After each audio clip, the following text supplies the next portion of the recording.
Bonsoir tout le monde, mon nom est Raphaël et on va parler de Big Brother Célébrité. L'épisode 35 a été diffusé ce soir et on va s'en parler. L'épisode de ce soir marquait la cérémonie du veto et l'apparition de la troisième boîte mystère de la semaine. Est-ce que c'est la dernière? On le sait pas, mais en tout cas celle de ce soir fut épicée, pour le moins qu'on puisse dire. Je vais m'en tenir à ça, on va en parler plus tard dans la vidéo, mais l'épisode d'aujourd'hui était quand même relativement simple dans sa construction. J'ai trouvé qu'il y avait comme un gros point narratif qu'ils ont vraiment abordé de manière graduelle jusqu'à l'explosion à la fin. Et on va comprendre pourquoi. Je pense que c'était important de montrer toutes ces petites étapes-là avant de dévoiler la finalité de ces événements-là. Et évidemment, la situation dont je parle, c'est la frustration grandissante de Kevin face au jeu, face à son manque de victoire dans les compétitions, quant au fait que son alliance le back pas quand c'est le temps de gagner des bonus et tout ça. Puis on voit que ça commence vraiment à prendre ça commence à peser sur la conscience de Kevin. On voit que son orgueil en a pris un méchant coup. Je peux le comprendre, tu sais. Honnêtement, ça doit être frustrant, tu sais, de se dire genre, hey, je suis pas capable de rien faire pour m'aider dans cette maison-là.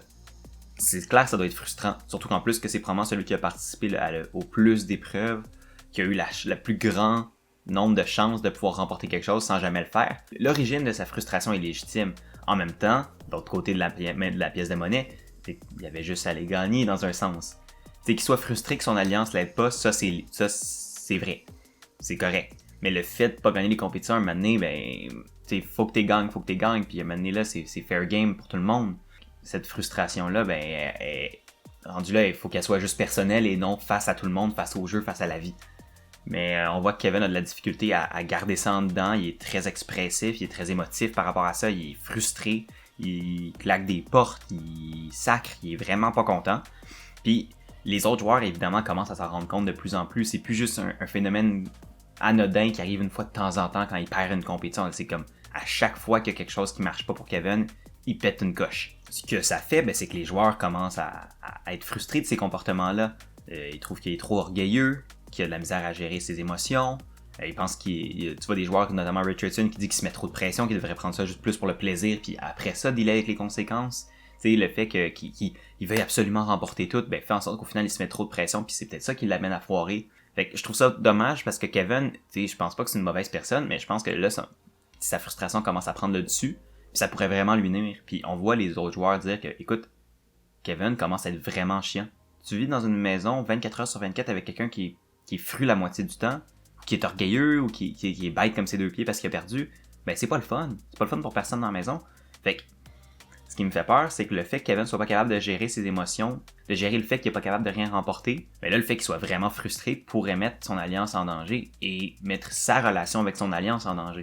Dans une autre conversation qui a suivi peu après, on voit un peu les répercussions de la sortie de Lisandre la semaine passée quand elle a mentionné qu'elle allait donner son vote à Jean-Thomas quand il se retrouvait dans un Final 2. Et je l'avais mentionné la semaine passée quand elle avait fait ces propos-là.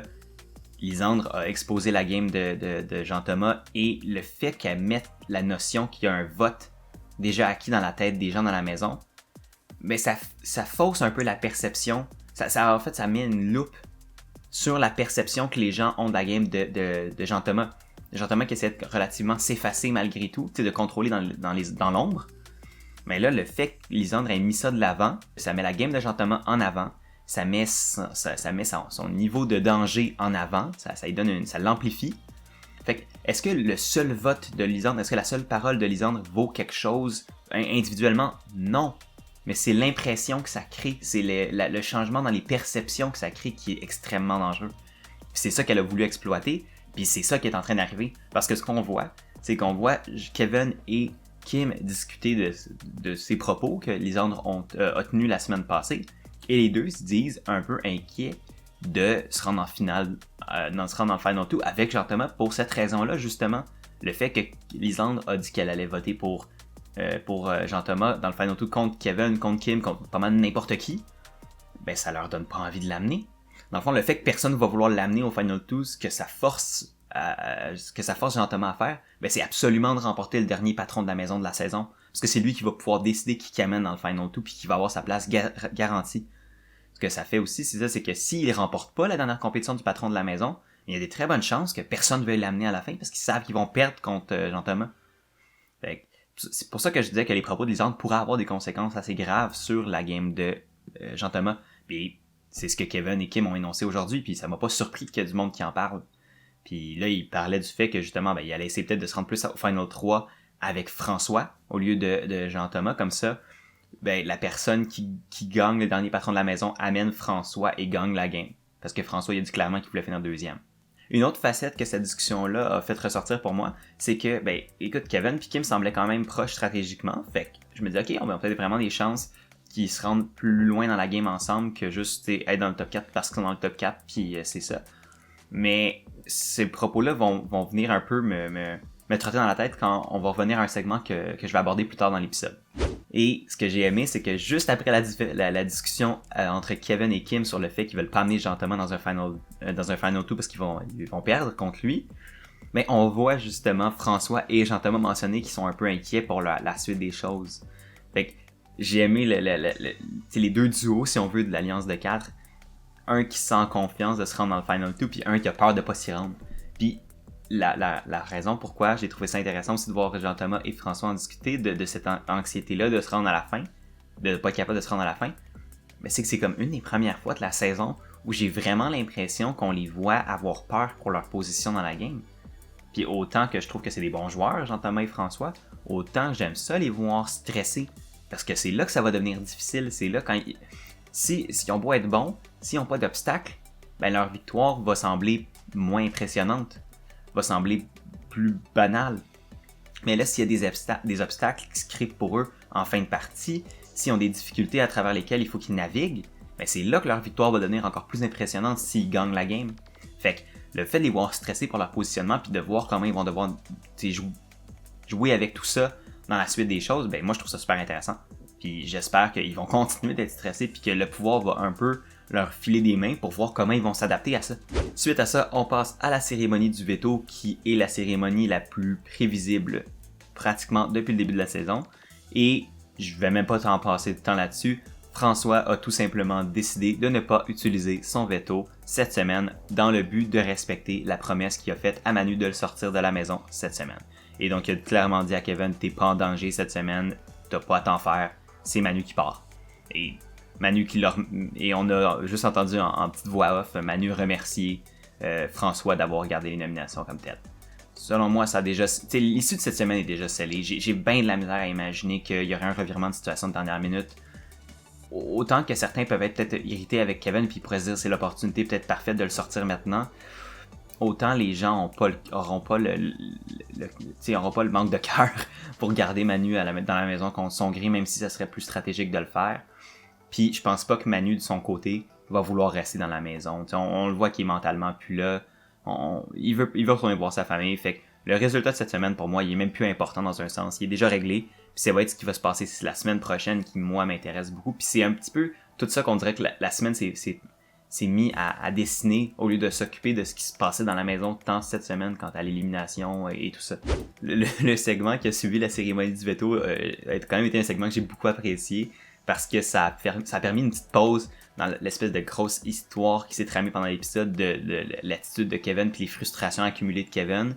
Et ça a donné une petite pause plus humoristique et cette scène-là était la mission spéciale de François qui était de plugger des phrases absolument bâtardes dans des conversations avec des gens sans se faire remarquer. La twist, c'est que si il se fait remarquer par les gens, Big Brother dit rien puis il a pas le droit de mentionner que c'était pour une mission.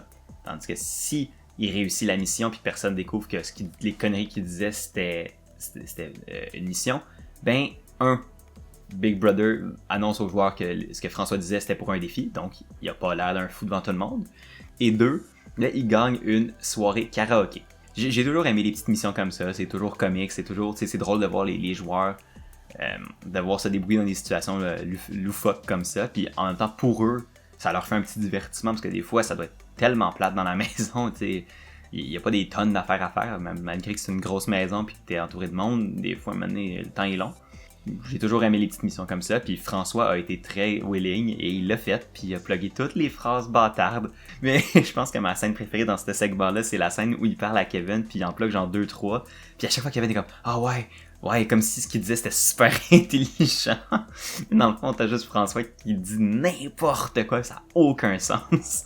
T'as juste Kevin qui est comme « Ouais, ah oui, ouais, t'as bien raison. » Comme « Oh, God. » En tout cas, j'ai bien aimé la scène, ça a fait du bien et François a réussi son défi et a gagné une petite soirée karaoké pour toute la maison. Donc, chapeau François, t'as été willing, tu l'as fait, puis tu m'as fait bien rire, donc merci beaucoup. Plus tôt dans la vidéo d'aujourd'hui, je mentionnais que Kevin et Kim me semblaient proches stratégiquement, puis mentionnaient de se rendre peut-être dans le Final 3 ensemble. Et la discussion qui a suivi le défi de François m'a quand même fait poser des questions quant aux loyautés de Kim avec Kevin. Parce que c'est la discussion où on apprend que Kim veut éliminer Camille la semaine prochaine. Elle est tout à fait à l'aise avec cette idée-là, malgré qu'ils étaient dans une alliance ensemble. Elle sait que stratégiquement pour sa game, c'est le plus gros obstacle qui n'est pas dans son alliance. Donc elle veut s'en débarrasser tout de suite. Et non seulement ça, évidemment François et Jean-Thomas sont d'accord. Mais le point de discussion qui m'a le plus intéressé de toute cette conversation-là, c'est le fait qu'elle a mentionné vouloir remplacer potentiellement Kevin dans l'alliance par Richardson à cause du fait que l'attitude de Kevin pourrait leur nuire plus que les aider. Puis il commence à dire, écoute, est-ce que Kevin n'est pas plus un boulet plutôt qu'un allié? C'est ce que j'avais prédit plus tôt cette semaine. Donc, je suis pas surpris de... C'était le vibe que je dégageais de l'attitude de l'alliance majoritaire face à la relation avec Kevin versus celle avec Richardson. Je voyais que pour eux, ils se disaient, écoute, peut-être que Richardson est un meilleur allié pour nous que Kevin. Il est moins dangereux d'un niveau compétition. Ben, quoique, Kevin n'est pas trop dangereux au niveau compétition non plus. Il est beaucoup plus zen, il y a beaucoup moins de problèmes de tempérament. Je pense qu'ils doivent se dire que Richardson est peut-être un meilleur soldat.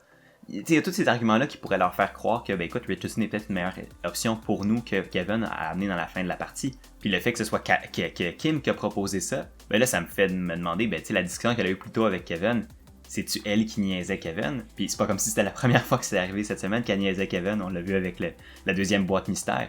Donc, si c'est vraiment Kim qui joue Kevin, elle est très bonne, parce que honnêtement, ça avait l'air très sincère de sa part quand elle lui parlait.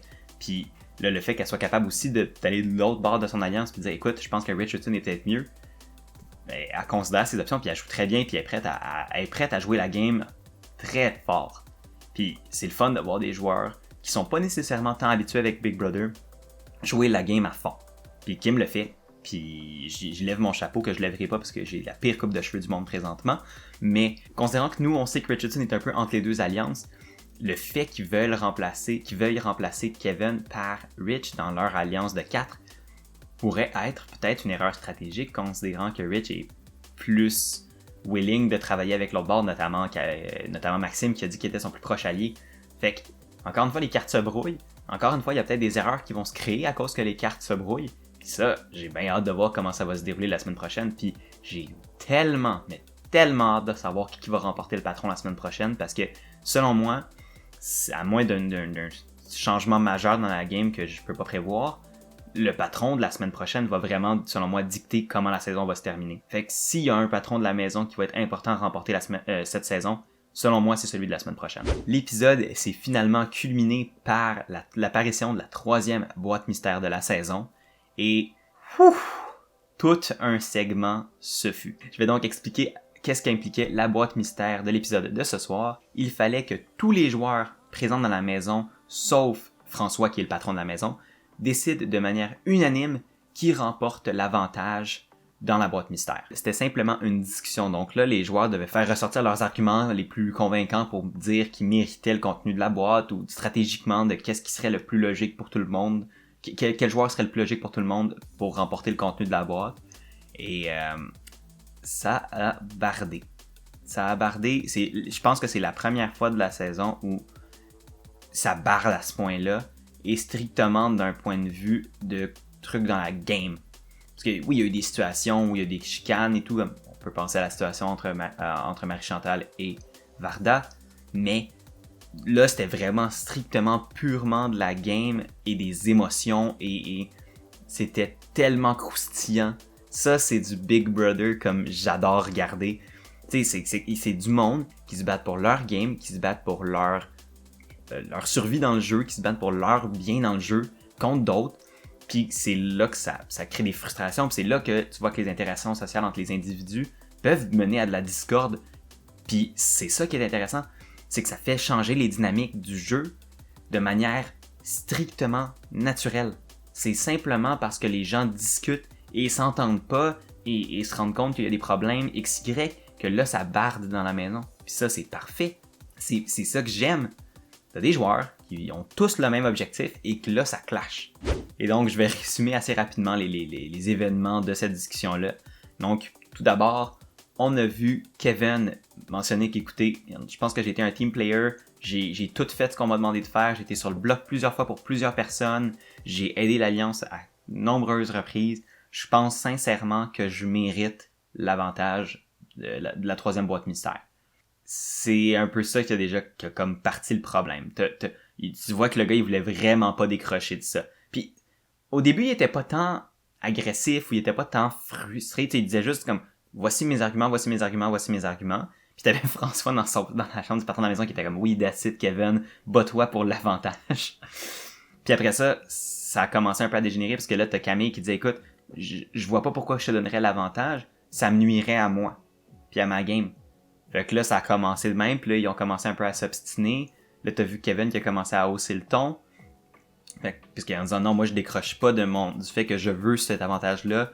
Puis là, t'as d'autres joueurs qui commencent à embarquer. T'as Kim qui propose de donner l'avantage à Maxime, parce que selon elle, Maxime s'est vraiment battu, puis il s'est battu dans l'épreuve pour le veto, puis il voulait vraiment, puis s'est donné comme ça se pouvait pas, puis il l'a eu vraiment difficile dans les dernières semaines, vu que toute son alliance s'est faite décimer. Fait que selon Kim, d'un point de vue humain, ce qui serait de mieux, ce serait de le donner à Maxime. Parce que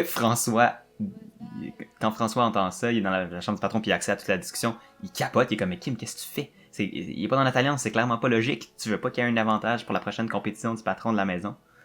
Mais j'ai lu ça sur Reddit puis je pense que c'est une bonne lecture de la situation. C'est que selon la personne, je me rappelle pas de son nom, selon lui, c'était la gestion de jury de la part de Kim. Donc, la gestion de jury, c'est quand tu essaies de flatter les gens dans le sens du poil avant qu'ils se retrouvent sur le jury pour faire en sorte que ils se rappellent de toi de manière favorable lorsqu'il vient le temps de voter à la fin. Fait qu'il y en a pour qui le fait que Kim essaie de donner l'avantage à Maxime soit une question de gestion de jury, ce qui serait pas fou, parce que c'est vrai que stratégiquement, c'est vraiment pas logique de le donner à Maxime. Mais ça peut être aussi juste que Kim est une très bonne personne, puis qu'elle aime voir les combattants, puis en tant qu'athlète professionnel, voir quelqu'un qui se bat puis qui se donne à 100% pour un objectif, ça doit être quelque chose qui vient la chercher en dedans d'elle. Fait que c'est peut-être aussi juste ça.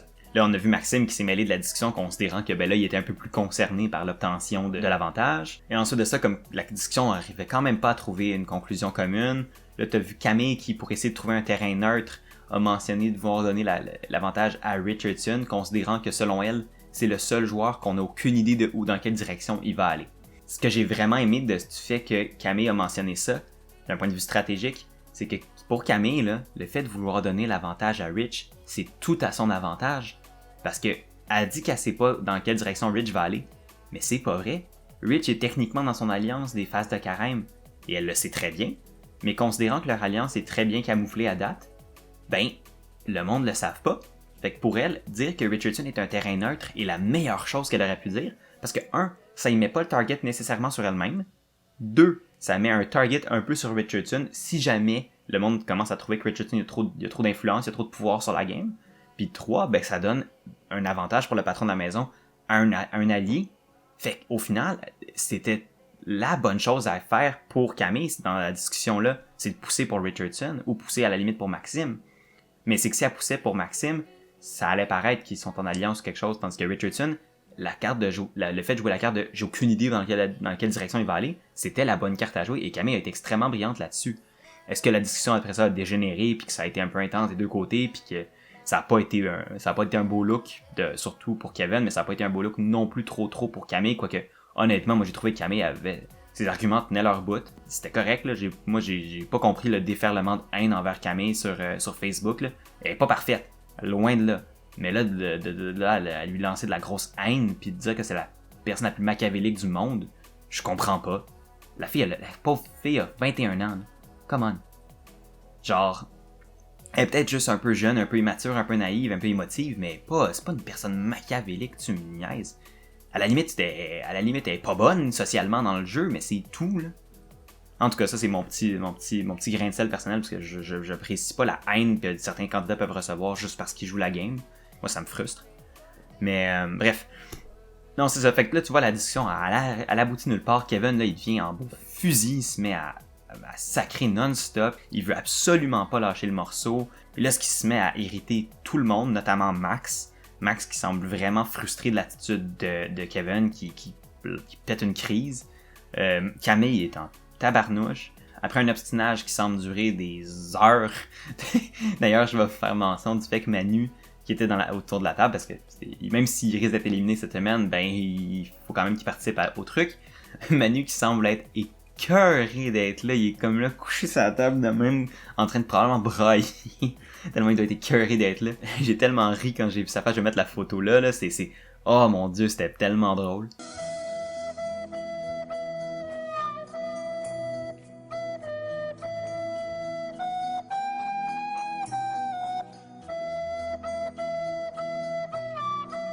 L'épisode s'est terminé pendant, en fait, la grosse discussion. Kevin était juste trop en tabarnouche, il était juste écœuré, puis il a fait comme « Ok, je m'en donnez-le à Rich, f*** off, puis genre, I'm out. » Puis il est juste parti en sacrant, puis en disant qu'il était écœuré de la game, puis il était juste vraiment frustré, puis tu sais, je le comprends d'être frustré, là. Je comprends la racine, tu sais, de sa frustration. Par contre, la manière dont ça a été évacué, c'est complètement exagéré, ça lui donne pas un beau look. Tu vois que tout le monde dans la maison comme c'était juste comme flabbergasté de la manière dont il a agi. Selon moi, ça l'a pas aidé là, de réagir de même, ça l'a pas aidé d'agir comme ça pendant la discussion.